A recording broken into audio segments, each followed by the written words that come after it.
আব্দুল্লাহ ইবনে আব্বাস রাদিয়াল্লাহু তাআলা আনহু বলেন, রাসূল সাল্লাল্লাহু আলাইহি ওয়াসাল্লাম বলেছেন, আলা আকবারুকুম মিন আহলিল জান্নাহ। সাহাবীরা শোনো, আমি কি তোমাদেরকে জান্নাতে কারা যাবে তাদের সম্পর্কে বলে দিব না? শুনুন, আন-নাবিয়্যু ফিল জান্নাতি, নবী যারা জান্নাতি তারা, ওয়াস-সিদ্দিকু ফিল জান্নাতি, সত্যবাদী যারা জান্নাতি তারা, আশ-শাহিদু ফিল জান্নাতি, শহীদ যারা জান্নাতি তারা, বেশি বেশি বাচ্চা প্রসব করে যারা জান্নাতি তারা। অথচ মরিবার পরিকল্পনা ব্যবহার করে একটি হলে ভালো হয়, দুটির বেশি নয়। আপনাকে বুঝাচ্ছিলাম, নবী বলেছেন বেশি বেশি সন্তান প্রসব করে যারা জান্নাতি তারা, অতি প্রতিভক্তি করে যারা জান্নাতি তারা।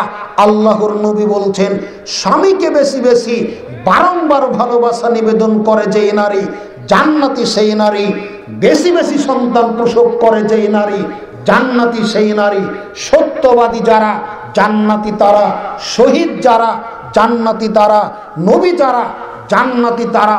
আপনাকে বুঝাতে পারিনি, আল্লাহর নবী একথাই বলছেন।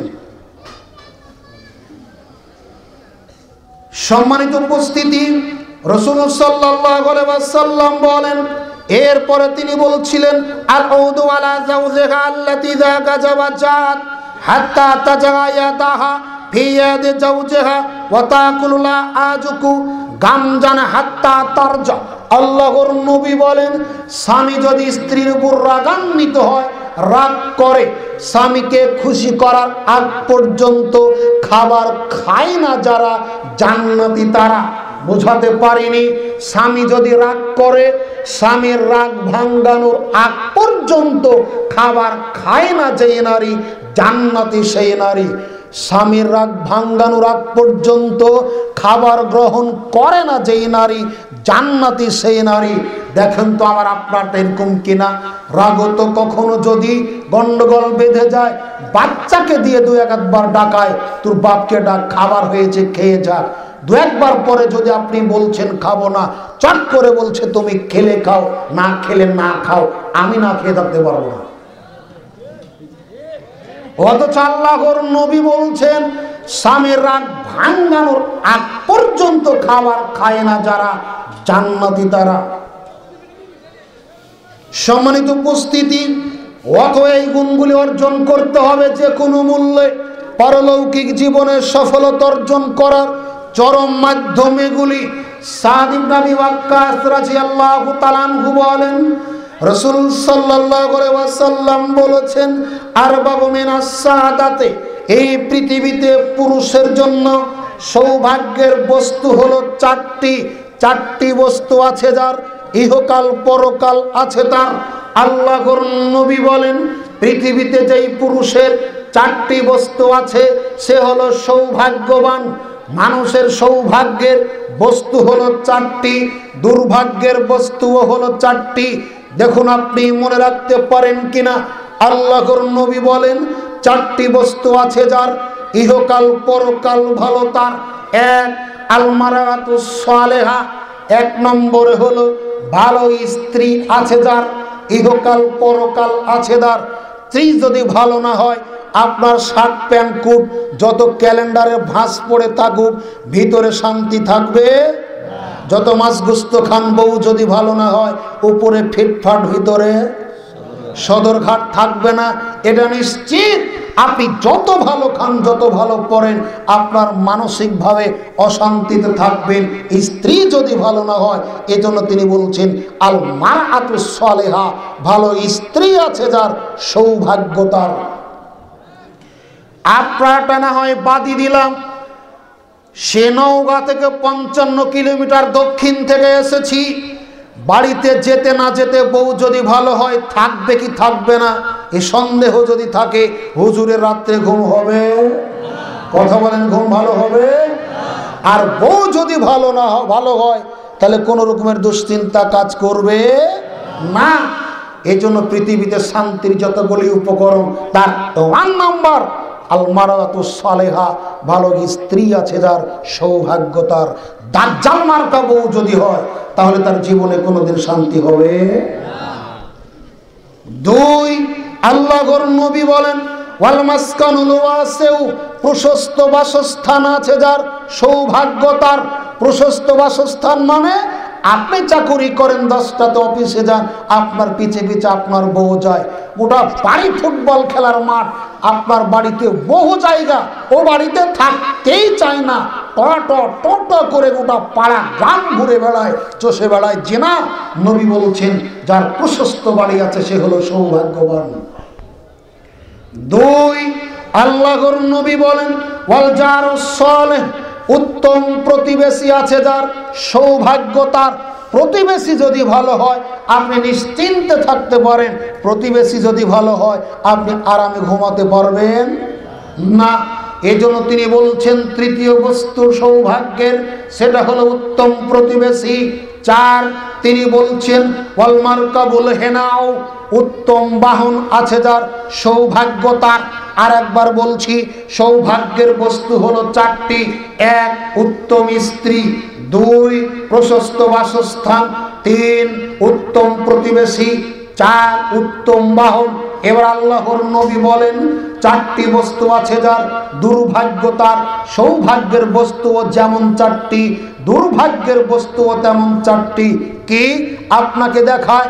এক, শাররুল মারাতে, খারাপ স্ত্রী আছে যার, দুর্ভাগ্য তার। একটু আগে যেটা বললাম তার বিপরীত। দুই, আল্লাহর নবী বলেন দ্বিতীয় দুর্ভাগ্যের বস্তু যেটা, সেটা হলো এই খারাপ প্রতিবেশী যার, দুর্ভাগ্য তার।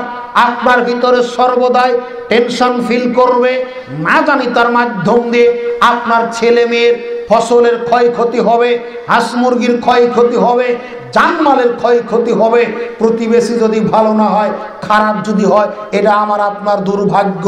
তিন, আল্লাহর নবী বলেন সংকীর্ণ বাড়ি যার, দুর্ভাগ্য তার। একেবারে ছোট আটো বাড়ি যার, দুর্ভাগ্য তার। এটা হলো দুর্ভাগ্যের বস্তু।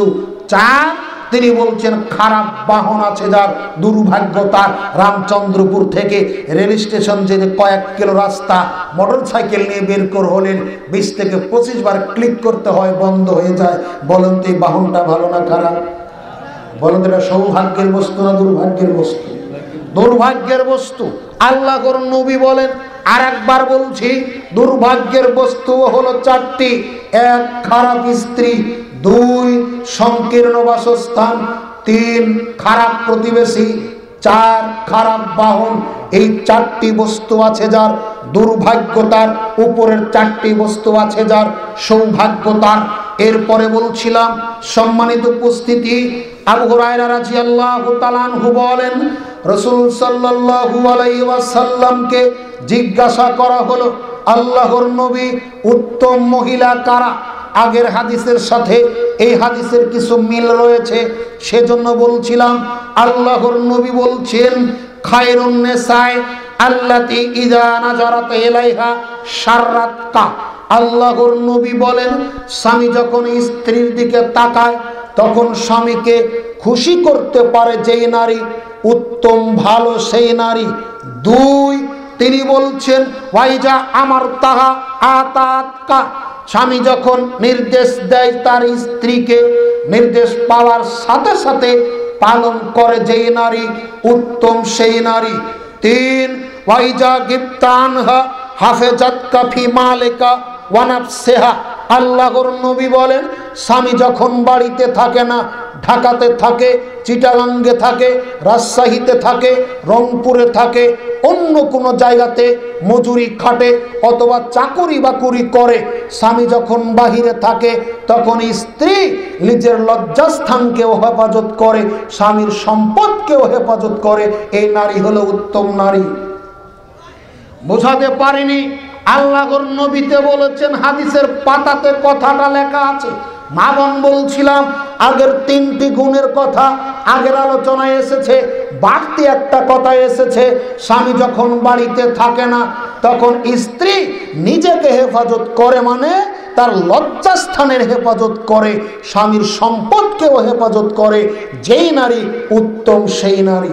মা বোন, স্বামী বাড়িতে নেই, মোবাইলে তো কথা বলবেন না, এই মোবাইল জাতির জন্য যতখানি আশীর্বাদ তার চাইতে বেশি অভিশাপ। এই মোবাইল জাতির জন্য যতখানি আশীর্বাদ তার চাইতে বেশি অভিশাপ। আপনাকে বুঝাতে পারিনি। মা বোন, এই মোবাইলের যথাযথ ব্যবহার করুন। এই মোবাইলের অপব্যবহারের কারণে বহু বোনের সোনার সংসার ভেঙ্গে খান খান হয়ে গেছে। এই মোবাইলের অপব্যবহারের কারণে বহু মা চাচির সোনার সংসার ভেঙ্গে খান খান হয়ে গেছে। আপনাকে অনুরোধ করছিলাম, যে কোনো মূল্যে মোবাইলের অপব্যবহার বন্ধ করুন। সম্মানিত উপস্থিতি, আপনাকে অনুরোধ করছিলাম, আপনার ছেলে কেন খারাপ হলো, আপনার মেয়ে কেন খারাপ হলো? আপনি ম্যাট্রিক পাস করার পরে আপনি অ্যাডমিশন দিতে নিয়ে গেলেন আপনার রাজশাহী ইউনিভার্সিটিতে, ঢাকা ভার্সিটিতে। আপনার চাঞ্চল্য সুযোগ হলো, একটা ছেলে একটা মেয়ে, কোনোদিন তাকে বাহিরে রাখেননি, আজকেও রাখতে চাচ্ছেন না বা পারছেন না। মানুষ করতে হবে তাই তো রাখলেন। আপনিও কাঁদেন, আপনার স্ত্রীও কাঁদে, কেউ থাকতে পারেন না সন্তান ছাড়া। ছেলেও রাজশাহীতে কাঁদে। 1-2 মাস যাওয়ার পর মাথার মধ্যে কি একটা বুদ্ধি আসলো, কে যেন আপনাকে বলেছে আপনার ছেলেকে 3G অথবা 4G অ্যান্ড্রয়েড একটা সেট কিনে দিন, মাঝে মধ্যে কথা বলবে, প্রয়োজনে ভিডিও কল করবে, ইমোতে ছবি দেখবে, তাহলে আপনাদের এই কষ্টটা লাঘব হবে। যখন আপনাকে বুদ্ধি দিল, আপনি এই বুদ্ধিটা কাজে লাগালেন, আপনি কিনে দিলেন মরণ একটা যন্ত্র মোবাইল। আপনার ছেলে 1 মাস আগে এত করে কাঁদতো, এই ছেলে আপনার আজ কাঁদে না। যেই মেয়ে এতটা কাঁদতো, আপনার মেয়ে আর কাঁদে না। মোবাইল কিনে দিলেন, 1 সপ্তাহ ধরে 3-4 বার আপনার সাথে কথা বলে, আপনার স্ত্রীর সাথে কথা বলে। এখন মাসের পর মাস যায়, আপনার সাথে ফোন না দিলেও থাকতে পারে। বোঝাতে পারিনি? মাসের পর মাস যায়, আপনার সাথে আর কথা বলে না, তবু কাঁদে না। আপনার স্ত্রীর সাথেও কথা বলে না, তবুও কাঁদে না। আপনার ছেলে বিপদে চলে গেছে, বুঝতে হবে 100% বিপদে চলে গেছে, এটাই চূড়ান্ত। না হলে আপনাকে দেখায়, আপনি ছেলের ম্যাচে যান, যে বোর্ডিংয়ে থাকে, ম্যাচে থাকে, ওখানে মাঝে মধ্যে যান, ওর বালিশ চেক করুন, ওর ব্যক্তিগত ডায়েরি চেক করুন, ওর ক্লাসের বইগুলি খুঁজে দেখুন, মাঝে মধ্যে বিপদের অনেক সংকেতগুলো আপনি পাবেন। এরা আমাদের আত্মবিশ্বাস। বাড়িতে যখন আসছে তখন আপনি দেখবেন আপনার 1 মাস আগের আব্বু, যে আব্বু কান্নাকাটি করে দিন রাত পার করতো, এই আব্বু আর কাঁদে না। আপনার যদি আব্বু হয়, দেখবেন বহু গার্লফ্রেন্ডের নম্বর বয়ফ্রেন্ডের নাম দিয়ে, অর্থাৎ মেয়ে বান্ধবীদের নাম ছেলে বন্ধুদের নামে সেভ করে রেখেছে। রাত 12টার পরে 25 পয়সা মিনিটে কথা বলে। আম্মুর মোবাইল চেক করে দেখুন, আপনার টাকা দিয়ে কথা বলে। জি বলছিলেন কি করে সম্ভব? সম্ভব আপনাকে বলছিলাম। আপনি ভ্যান চালিয়ে টাকা পাঠান, আপনি চাকুরি করা টাকা পাঠান, আপনার টাকা দিয়েই তো কথা বলে। মাঝে মধ্যে প্রত্যেকটা নাম্বারে অন্তত 1 মিনিট করে কল লাগিয়ে দেখুন, আসলে যে নামটা লেখা আছে তার সাথে কণ্ঠের মিল আছে কিনা।